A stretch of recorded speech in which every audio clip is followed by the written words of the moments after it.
Welcome everyone to Fightful.com. I'm Jeremy Lambert here with a name you know. He will be taking on Carmelo Hayes in the main event of NXT No Mercy this Saturday, September 30th, live on Peacock at 8 p.m. Eastern. He is a number one contender to the NXT Championship. He is Ilja Dragunov. Ilja, how you doing today, man? I'm doing very well. How about yourself? I'm doing well. Thanks for doing this today. I really appreciate it. I know you got a busy week. We got NXT. We got the big contract signing tomorrow night live, 8 p.m. Eastern, USA Network on NXT. And then you got the match against Carmelo Hayes, your second time facing Carmelo Hayes. And I wanted to start with your first match against him. A lot of people said that you brought out something different in him. They were looking for more of a grittier Carmelo Hayes, a more aggressive Carmelo Hayes, and you brought that out. Do you think you brought that out of him? I mean, like, I mean, I think I bring out a lot of different things of a lot of people because just what I do in this ring is so entirely different compared to a lot of different other performers next to me. Because when I step into this ring, people will certainly feel something because I feel something. Because as soon as I step into this ring, everything is real to me. Even before that, like everything is real to me. When I step in, I'm coming for a fight.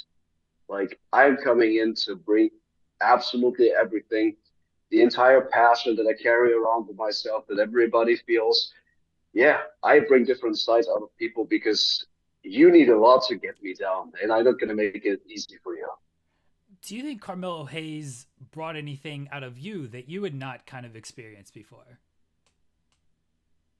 I mean, definitely, most definitely. I mean, you're gonna look at the struggle that was there. We'll look at the entire back and forth between us, most definitely, because he's the champ.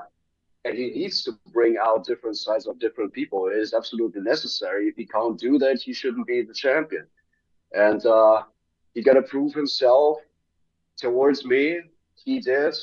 I think the people were absolutely excited to see that match that you can just hear but noise in the arena. And we delivered something that people, I think, absolutely remember. What's it been like being part of the NXT brand? You've been part of NXT UK, you're part of NXT Black and Gold, now this new form of NXT. What's it been like being through the different iterations of the NXT kind of universe? I just progressed all the time. I mean, like, I had the wonderful benefit that since the pretty much the beginning with doesn't matter if it's NXT UK or NXT, people trusted in what I do because they see I have something different to offer. Because I how I think about all of that is entirely different. I care about emotion. I care about something that people can connect to. I care about moments. I care about atmosphere. That's what I bring to the table. And this is something that is sometimes just missing nowadays. People that truly express their their true self to the audience. Because if you don't do that, there's no possibility that the crowd can connect to you. And I think that's the reason why the crowd really fast or the audience really fast connected to me because you believe what I do.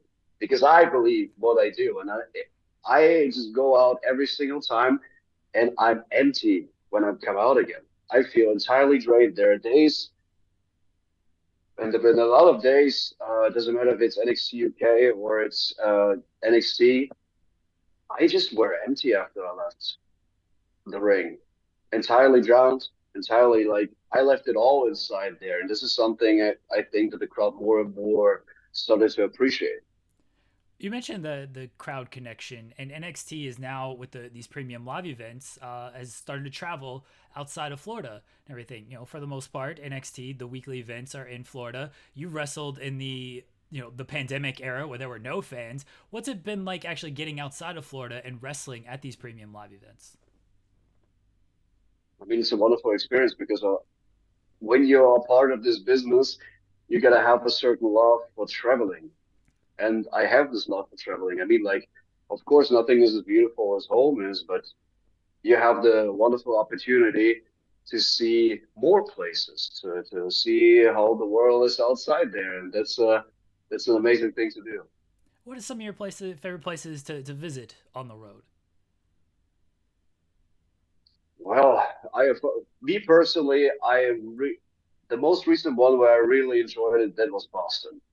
That was probably became one of my favorites, like, cities in the States. Any spot that you hit up and it's like, oh, I gotta go back there next time we're in Boston.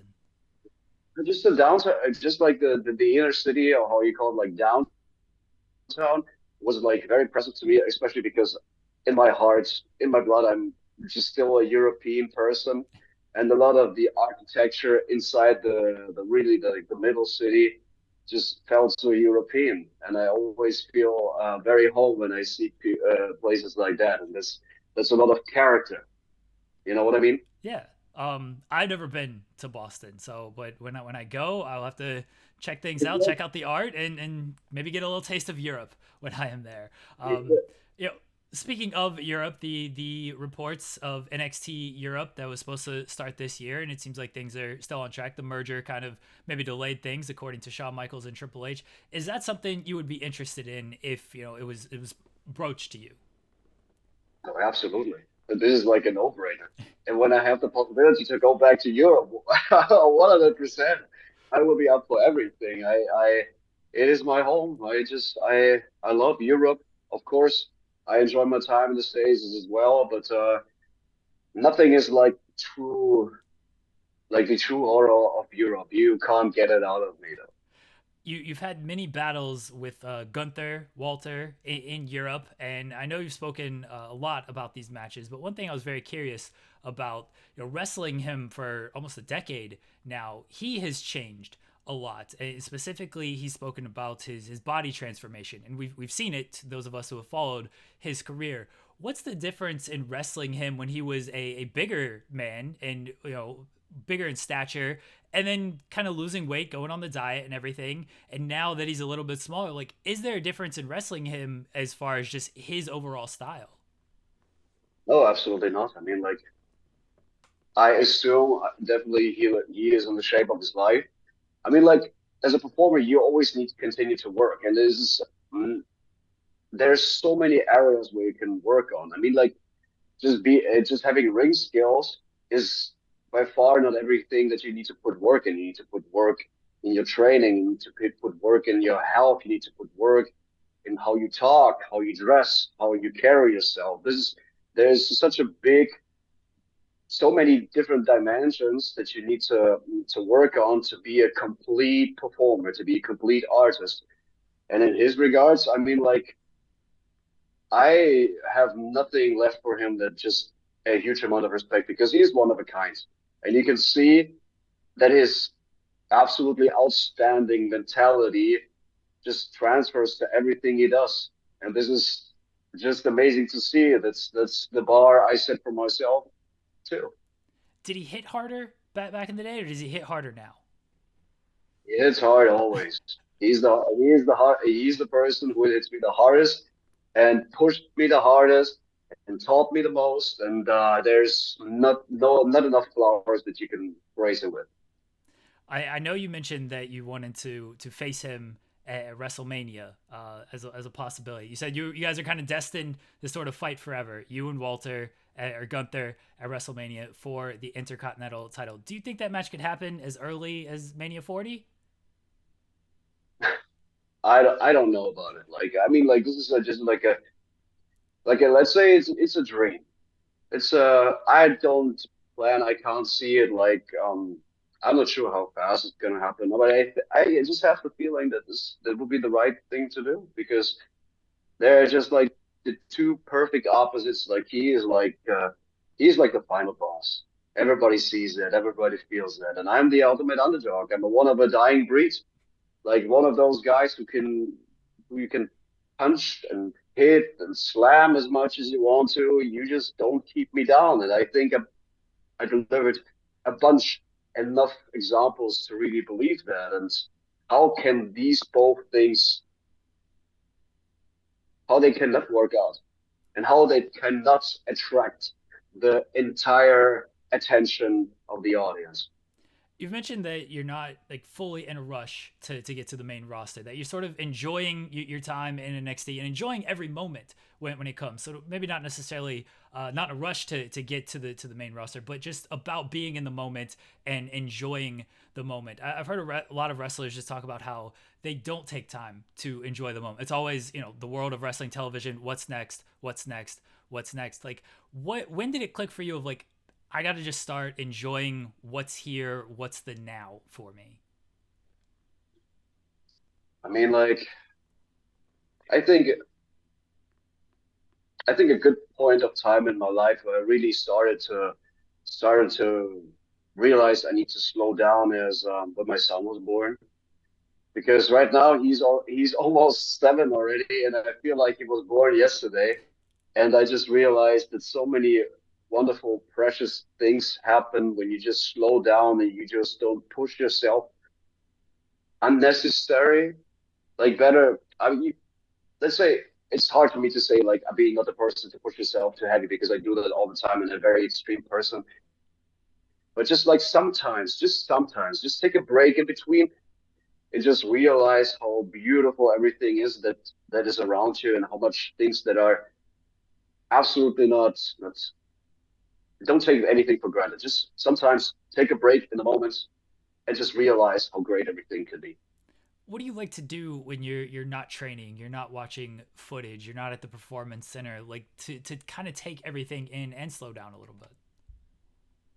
I'm a big fan of journaling. I really made it a habit to write a lot of my thoughts down. They just, of course, it's a lot of still business related and performance related, or even like ideas for promos. But I like to sit down and really write things down because it's a different thing than just taking notes on your phone. Because you can do this so quick, you can delete it so quick. But if you actually put a pen on paper and write certain things down, you need to put work into that, and you really need to focus on that so you don't write anything stupid or make mistakes too much. This is what really gets me down in certain moments, and like I just basically meditate or just think sometimes. I was gonna ask how journaling has maybe affected your promos of bringing almost a realness to it, because when you're journaling you're obviously giving your real thoughts on things, and then does that translate over to promos? Definitely, definitely, because always when I think about promos, I try to be as close to my real persona as it possible. Like, of course, in this business, everything is a lot like how to say, you over exaggerate certain things, you get to a very extreme level at certain things.